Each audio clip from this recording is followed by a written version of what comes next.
رسول الله طلاب الصف الأول الإعدادي، ومعانا النهاردة الجزء الثاني من الدرس الثاني مجموعتنا الشمسية.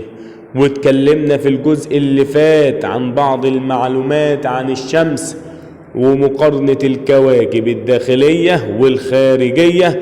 ويلا بينا بقى نشوف الكواكب دي كوكب كوكب، وهسأل نفسي سؤالين: انت يا كوكب اهميتك ايه؟ ودورانك حوالين الشمس بياخد وقت قد ايه؟ فقال لي نبدأ بالكواكب الداخلية. كوكب عطارد، بص يا سيدي، كوكب عطارد اهم خصائصه قال لي والله انه اصغر الكواكب، ايوه، واقرب الكواكب الى الشمس. قال لي كمان انه يواجه الشمس بجانب واحد لسرعة دورانه، يعني ما بيشوفش، تعتبر الشمس ما بتشوفش كل كوكب عطارد، بتشوف جزء صغير منه. ليه؟ او جنب واحد منه بسبب سرعته. قال لي بالنسبة لدورانه بيدور حول الشمس في 88 يوم، يعني السنة الأرضية في عطارد 88 يوم. يعني احنا لو عايشين في عطارد، الشمس أو الأرض أو عطارد دي لو بقت مكان الأرض هنلف في كام يوم؟ والسنة عندنا تبقى كام يوم؟ قال لي 88 يوم. وده طبعا مش ممكن ازاي؟ قال لي ماذا يحدث إذا وجدت حياة على كوكب عطارد، أو إذا كان كوكب الأرض مكان كوكب عطارد؟ أقول له لن يصلح للحياة بسبب قربه من الشمس، فهو مرتفع الحرارة جدا. فلو قال لي عدم ملائمة عطارد لسكن الإنسان، أقول له لارتفاع درجة الحرارة. كوكب الثاني عندنا الزهرة، مش الزهرة. أهم خصائص الزهرة: يعرف بتوأم الأرض. ليه؟ هنعرف الوقت في السؤال. قال لي خصائصه كمان له غلاف غازي متماسك لا يمكن اختراقه. الغلاف الغازي ده عبارة عن كأنك جايب زي حائط أو سور حوالين كوكب الزهر. العلماء مش عارفين يدخلوا جوه الكوكب ده عشان يقدروا يحددوا هو بيلف في مدة قد ايه حوالين نفسه. يعني مثلا كوكب الارض بيلف حوالين نفسه كل 24 ساعة. عرفت اخش كوكب الارض فعرفت احدد مدة دورانه حول نفسه. انما كوكب الزهر انا مش عارف ادخل جواه، فمش عارف احدد مدة دوران الزهرة او الزهرة حوالين نفسه. كأنك واقف قدام عمارة، العمارة كم دور؟ قلت لي 6. طب الدور الخامس فيه كم شقة او فيه كم اوضة؟ معرفش عشان ما دخلتش جوه. فلو دخلت جوه اقدر اقول لك بالظبط كده كوكب الزهرة مش عارف احدد مدة دورانه حول نفسه. ليه؟ لوجود غلاف غازي متماسك يصعب اختراقه او لا يمكن اختراقه. بالنسبة لحجمه قال لي حجمه يقترب من حجم الارض. طب دورانه؟ قال لي يتم دورانه حول الشمس كل 225 يوم. ملاحظ ان كل ما بنبعد كل ما الوقت بيزيد. طيب انت قلت لي اول خاصية عندي يعرف بتوأم الارض. ليه؟ بما تفسر لانه يشبه الارض في القطر والحجم والكتلة. طب لو قال لي ما النتائج المترتبة على وجود غلاف غازي متماسك حول كوكب الزهرة، اقول له لا يمكن تحديد مدة دورانه حول نفسه. طيب بالنسبة لكوكب الارض، قال لي كوكب الارض ده من أجمل الكواكب التي تشاهدها في الفضاء. علماء بيطلقوا عليه اسم الكوكب المائي. كوكب المائي بما تفسر نعرف حالا في سؤال هيجيبه لك دلوقتي.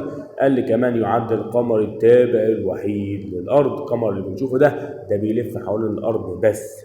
دورانه احنا قلنا كل ما بنبعد عن الشمس كل ما مدة الدوران بتزيد. قال لي بيلف حوالين الشمس كل 365 يوم وربع. قال لي لو جه سألني سؤال وقال لي بما تفسر يطلق على كوكب الأرض الكوكب المائي، لأن الماء يشغل المساحة الأكبر 70% و7 من مساحته، أما اليابس 29.3. ما النتائج المترتبة على موقع الأرض المتوسط بالنسبة للشمس؟ يصل الأرض قدر ملائم من الضوء والحرارة، قدر معقول، حفظ الكائنات الحية واستمرار الحياة على سطح الأرض. ولو قال لي بما تفسر وجود حياة على سطح كوكب الأرض؟ أقول له لأن كوكب الأرض هو الذي يوجد على سطحه حياة بسبب وجود ماء ووجود أكسجين ودرجة حرارة مناسبة وملائمة لبعده عن الشمس بمقدار مناسب. كمان قوة الجاذبية والضغط الجوي على سطحه مناسبين للحياة على كوكب الأرض. تعال نشوف بقى الكوكب الرابع، الكوكب الأحمر. أحمر اللي هو مين؟ اللي هو المريخ. قال لي يعرف كوكب المريخ باللون الأحمر. ليه؟ بسبب أن تربته غنية بأكاسيد الحديد الحمراء. لو رحت هناك في كوكب المريخ وشفت التربة الأرض بتاعته هتلاقي لونها حمراء لأنها تتكون من عناصر أكاسيد الحديد الحمراء. من أهم خصائصه أن أصغر من الأرض. طب مدة دورانه 687 يوم حول الشمس. بما تفسر يطلق على المريخ اسم الكوكب الأحمر بسبب أن تربته غنية بأكاسيد الحديد الحمراء. كواكب الخارجية نبدأ بالمشتري، وده معلومة واحدة بس إنه أكبر كواكب في المجموعة الشمسية ويدور حوله 17 قمر. ويمكن ديت هي المعلومات اللي موجودة عن كوكب المشتري، وبيلف حوالين الشمس في 12 سنة. احنا كنا ملاحظين ان عطارد بدأ ب88 لحد ما وصلنا 687 يوم في كوكب المريخ. امال اللي حصل يا مستر؟ قال لي كل ما بنبعد كل ما مدة الدوران بتزيد، يعني في المشتري وصلت 12 سنة. طيب بعد كده قال لي خلي بالك هو اكبر الكواكب، مهم جدا. تعال نتكلم بعد كده عن كوكب زحل. زحل توجد حلقات حلزونية تدور حوالين كوكب زحل.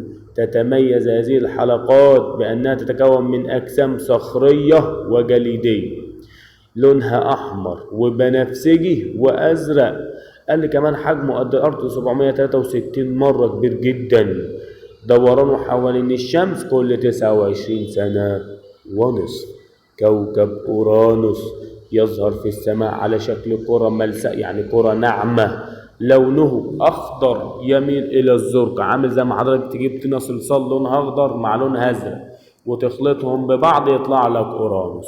يشبه كل من زحل والمشتري في تركيبه العام إنهم بيتكونوا من مواد غازية في معظم الكوكب. دورانه يدور حول الشمس كل 82 سنة. قال لي كمان آخر كوكب عندي كوكب نبتون اللي يعرف بالكوكب الأزرق، وهو يبدو كماسة زرقاء تشع ضوء خافت، لذلك يسمى بالكوكب الأزرق. لو جه قال لي بما تفسر كوكب نبتون يعرف بالكوكب الأزرق، أقول له لأنه يبدو كماسة زرقاء تشع ضوء خافت في الكون. كمان يكاد يكون توأم أورانوس، قريب قوي إنه يبقى توأم أورانوس شبه بعض. كمان هو شديد البرودة بسبب بعده عن الشمس. السنة الأرضية هي كل 165 سنة بيلف لفة حوالين الشمس.